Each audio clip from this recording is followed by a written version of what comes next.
Hello viewers, இனி நம்ம பார்க்க போறது ஒன் பீஸ் எபிசோட் 442 பார்ட் 1.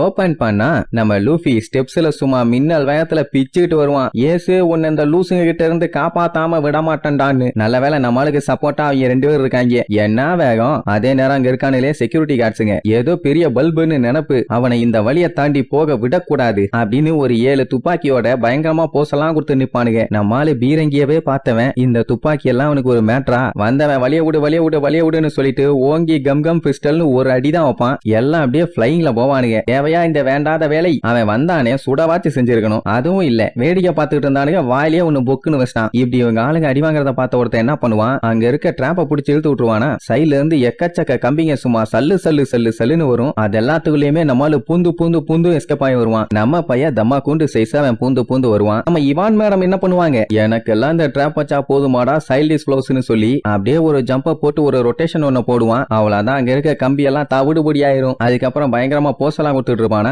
இன சும்மா வந்து தலைவரை இப்படி வெட்டியா போஸ்ட் கொடுத்துட்டு இருக்கலாம், டைம் இல்ல, வாங்க போலாமா. ஆமா இல்ல, ஆனா அதுக்கு முன்னாடி ஒரு சின்ன வேலை பாக்கி இருக்குன்னு இந்த டிராப் ஒருத்தன் இழுத்து விட்டான்ல, அவனை ஷோல்டர்ல தூக்கி போட்டுட்டு கவலைப்படாத கண்ணா, நான் இப்போ நீ தூக்கிட்டு போறதுக்காக நீ கண்டிப்பா வருத்தப்பட மாட்டேன்னு சொல்லிட்டு குடுன்னு ஓட ஆரம்பிச்சிருவானுங்க. ஏன்னா ஒரு செகண்ட் கூட வேஸ்ட் பண்ணக்கூடாது. இப்படி இங்க போயிட்டு இருக்கும்போது மறுபடியும் இன்னொரு குழந்தை பசங்க வருவானுங்க. எப்படின்னா அட்டாக் பண்றதுக்கு யோசிக்காதீங்க, யாரு வந்தாலும் சுட்டு தள்ளுங்கன்னு பெரிய வீரராகவன் அப்படியே லைனா நிக்க வச்சு தீட்டி தள்ளிடுவாங்க. பில்டப் மட்டும்தான். இங்க நம்ம லூஃபி ஆளு வராங்கன்னு தெரிஞ்சவன ரிகோ செட்னு சொல்லிட்டு ஒரு அட்டாக்கை யூஸ் பண்ணுவான். எப்படின்னா கீழே குத்துவான், அவன் கை அப்படியே பவுன்ஸ் ஆகி போய் கடைசியில அவனுல போய் நங்கு அடிக்கும். எப்படி எல்லாத்தையுமே அவன் அடிச்சு பறக்க விட்டுட்டு இருக்கிறத லைவா டிவில ஏதோ மேட்னி ஷோ பாக்குற மாதிரி இவன் எல்லாம் பாத்துட்டு இருப்பானுங்க. அந்த ஹனியபாலுக்கெல்லாம் என்ன பண்றதுனே தெரியல, பல்ல கடிச்சிட்டு இருப்பான். ஏன்னா வச்ச டிராப் எல்லாத்தையுமே அப்பளம் மாதிரி நொறுக்கி போட்டு போயிருக்காங்கல்ல. அப்புறம் அந்த கம்பிக்கு என்னடா மரியாதை, அங்க இருந்த ஜெயிலர்ஸ் ஒவ்வொருத்தனோட வாய்க்குள்ளேயும் 100 கொசு போயிட்டு வருது. அப்படி வாய பந்துட்டு கிடக்குறானுங்க. ஒன்னு ஸ்டார் ஹேட் லூஃபி, இன்னொன்னு இவாங்கோ, இன்னொன்னு இனசுமா. 3 பேருமே பயங்கரமான கிரிமினல்ஸ். இப்ப லெவல் 6க்குள்ள என்டர் ஆகுறாங்க. அவங்கள விடக்கூடாதுன்னு சொல்லிட்டு இருக்கும் போதே லூஃபி ஏசுன்னு கத்திட்டே வந்து சேர்ந்துட்டான். ஒரு வழியா அவன் ஆசைப்பட்ட மாதிரி நரகத்திலேயே நரகமான லெவல் 6க்கு வந்து சேர்ந்தாச்சு. அப்படியே அந்த இடத்த பார்த்தா பயங்கர அமைதியா இருக்கும். ஒரு பின்னூசி உளுந்தா கூட கிளாங்னு சத்தம் கேட்கும். அந்த அளவுக்கு அமைதி. இங்கதான் லெஜெண்டரி கிரிமினல்ஸ் எல்லாருமே இருப்பாங்க. லூஃபி உடனே டே ஏசு எங்கடா இருக்க, நான் இங்க உன்னைய காப்பாத்த வந்திருக்கேன்.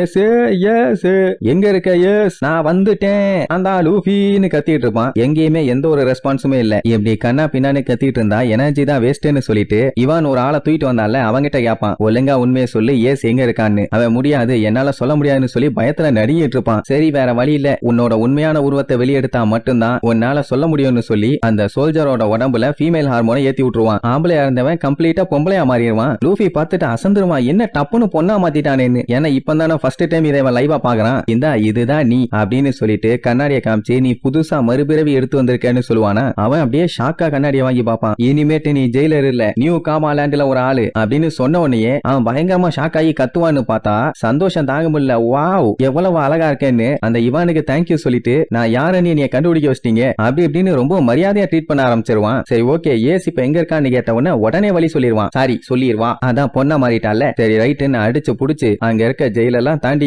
ஏசுன்னு கத்திக்கிட்டே ஓடுவான். போய் பார்த்தா அந்த ஜெயில யாருமே இல்ல. என்ன யாருமே இல்ல, உண்மையை சொல்லுன்னு சொல்லி அவளை மிரட்டுவாங்களா. நான் நிஜமா தான் சொல்றேன், பொய் சொல்லலன்னு சொல்லி தேம்பி அழ ஆரம்பிச்சிருவா. அதுக்கப்புறம் தான் தெரியுது இவங்க லேட்டா வந்திருக்காங்கன்னு. அதே ஜெயில தானே ஜின்பேவும் உட்கார்ந்துட்டு இருந்தான். அவன் லூஃபியோட ஹேட்டை பார்த்த உடனே கண்டுபிடிச்சிட்டான், இவன் தான் ஸ்டார் ஹேட் லூஃபின்னு. அப்படின்னா அவங்க அண்ணன் சொல்லிட்டு இருந்தானே தம்பி, அவன் இவன் தான். நிஜமாவே அவனை தேடி இவ்வளவு தூரம் வந்துட்டானான்னு செம்மையா ஷாக் ஆவான். இம்பல் டவுன்ல லெவல் 6க்கு வரது என்ன சாதாரண விஷயமா? பையனை சும்மாவா வந்தா செத்து பொழைச்சு வந்திருக்கான். சரி இனி டைம் வேஸ்ட் பண்ணக்கூடாதுன்னு லூஃபியை கூப்பிட்டு அவன் தானான்னு ஃபர்ஸ்ட் கன்ஃபார்ம் பண்ணுவான். அதுக்கப்புறம் ஏஸ் அவங்க எலிவேட்டர்ல கூட்டு போயிட்டாங்க. இப்ப போனா கூட அவனை நீ புடிச்சிடலாம், உன்னால முடியும்னு சொல்லுவான். அப்ப அந்த எலிவேட்டரை காட்டுறாங்க, அப்படியே கொஞ்சம் கொஞ்சமா மேல போயிட்டு இருக்குது. ஏஸ் மனசுக்குள்ள இன்னுமே லூஃபி இங்க இருக்க கூடாதுன்னு தான் நினைச்சிட்டு இருப்பான். ஏன்னா அவனு இவன மாதிரி கஷ்டப்படக்கூடாதுல்ல. அதனால நம்ம பையன் என்னென்ன சேட்டா பண்ணுவான்னு அவனுக்கு தெரியாதுல்ல. இங்க ஜின்பே எல்லாம் மேட்டரையும் சொல்லி சீக்கிரமா போன்னு சொல்லி அனுப்பி விட்ட உடனே சரி ரைட்டு ரொம்ப தேங்க்ஸ்னு சொல்லிட்டு அடிச்சு புடிச்சு ஏச காப்பாத்த வேகமா போவான். இன்னுமே ஜின்பேவால நம்பவே முடியல, இவ்வளவு தூரம் வரதெல்லாம் இம்பாசிபிள், எப்படி வந்தான்னு. நிஜமாவே அவன் அந்த 5 நரகத்தையும் தாண்டி தான் வந்தானான்னு இன்னும் டவுட். ஏஸ் சொன்னது அப்புறம் தான் ஞாபகம் வரும். அவன் என்ன சொன்னான், என் தம்பி கண்டிப்பா இந்த மாதிரி லூசுத்தனமா ஏதாச்சும் பண்ணதான் செய்வான், அவன் பண்றது எல்லாமே நீ கவலைப்பட வைக்கும். சொல்ல போனா அவன் நிஜமான ஒரு முட்டா பையன்னு சொல்லுவான். அப்படின்னு அவன் சொன்னதுல ஒரு இம்மி கூட தப்பு இல்ல, கரெக்டா தான் சொல்லியிருக்கான்னு அதுக்கப்புறம் தான் ஜின்பேக்கே புரியுது. அங்க ஏச காட்டுறாங்க. ஒரு வழியா மேல டாப் ஃப்ளோருக்கு வந்து சேர்ந்தாச்சு. இங்க இவங்க என்ன பண்ணுவாங்க, பேசாம நம்ம எலவேட்டர்லயே போயிடலாம்னு சொல்லிட்டு அந்த புள்ளிய புடிச்சு இழுப்பாங்க, திருப்பி எலவேட்டரை கீழே கொண்டு வரலான்னு. ஆனா சுத்தமா முடியல, செம டைட்டா இருக்குது. அதனால என்ன, அந்த சங்கிலியை புடிச்சு அப்படியே மேல ஏறி போயிடலாம்ல, எந்த ஃப்ளோர்லயும் எந்த கஷ்டமும் பண்ண வேண்டாம், டைரக்டா போய் சேர்ந்துடலாம்னு பார்த்தா அந்த ஹனியபால் தான் இது எல்லாத்தையுமே லைவா பாத்துக்கிட்டு இருக்கானே. அந்த லிப்டுக்கு போற சங்கிலியை அப்படியே கட் பண்ணி விட்டுருவான். சோ இவங்களால இப்ப கிளைம் பண்ணி மேல எல்லாம் ஏற முடியாது. இவங்களே இப்ப அவங்க சுத்தி முத்தி பாத்துக்கிட்டே தான் இருக்காங்க. சரி ரைட்டு, அதுதான் வேலைக்கு ஆகாது, இனி ஸ்டெப்ஸ்ல போலாம், எதுக்கு டைம் வேஸ்ட் பண்ணணும்னு வேகமா ஓட ஆரம்பிச்சிருவாங்க. ஆனா அந்த ஹனியபால் அங்கேயுமே ட்ராப் வச்சிருக்கான். நீங்க எங்க போனாலும் உங்களை விட மாட்டேன்னு சொல்லி கரெக்டா அவங்க ஸ்டெப்ஸ் கிட்ட போகும்போது சங்கிலியை போட்டு லாக் பண்ணிடுவான். சோ இப்போ இவங்களால ஸ்டெப்ஸ்லயும் ஏறி எஸ்கேப் ஆக முடியாது. அப்படின்னா இப்ப லெவல் 6ல இருந்தே நம்மளால எஸ்கேப் ஆக முடியாது, அந்த மாதிரி ஒரு நிலைமையில இருக்காங்க. சரி அதான் கம்பி எல்லாம் நம்மளால அசால்ட்டா உடச்சு தெரிய விட்டுருவாங்களே, இதையும் உடச்சு தள்ளிட்டு போக வேண்டியதான்னு சொல்லிட்டு அட்டாக் பண்ண ரெடியானா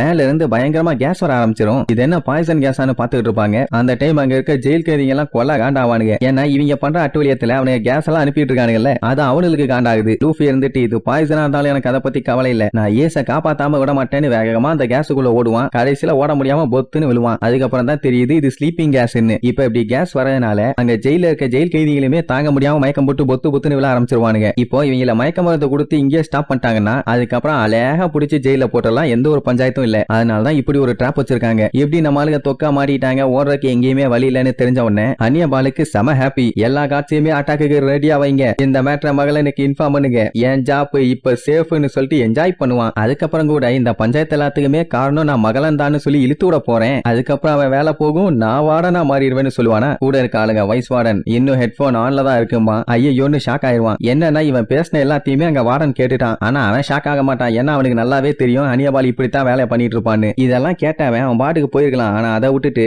என்ன ஒரு டைமிங், கரெக்டா நம்ம இங்க வந்ததுக்கு அப்புறம் ஸ்டார் ஹேட் லூஃபி லெவல் 6க்கு போயிட்டான். இதை நான் எதிர்பார்க்கவே இல்லாமானா ஏசுக்கு தூக்கி வாரி போடும் அப்படின்னா லூஃபி நிஜமாவே வந்திருக்கானான்னு. இப்ப இவங்க எல்லாம் கம்ப்ளீட்டா ட்ராப்ல மாட்டியாச்சு, போறதுக்கு வழியே இல்ல. அதே நேரம் அங்க லூஃபி ஸ்லீப்பிங் கேஸ்ல மாட்டி நல்லா கொரட்டை விட்டு தூங்குறதோட இந்த எபிசோடுக்கு எண்டு கார்டு போட்டு முடிக்கிறாங்க.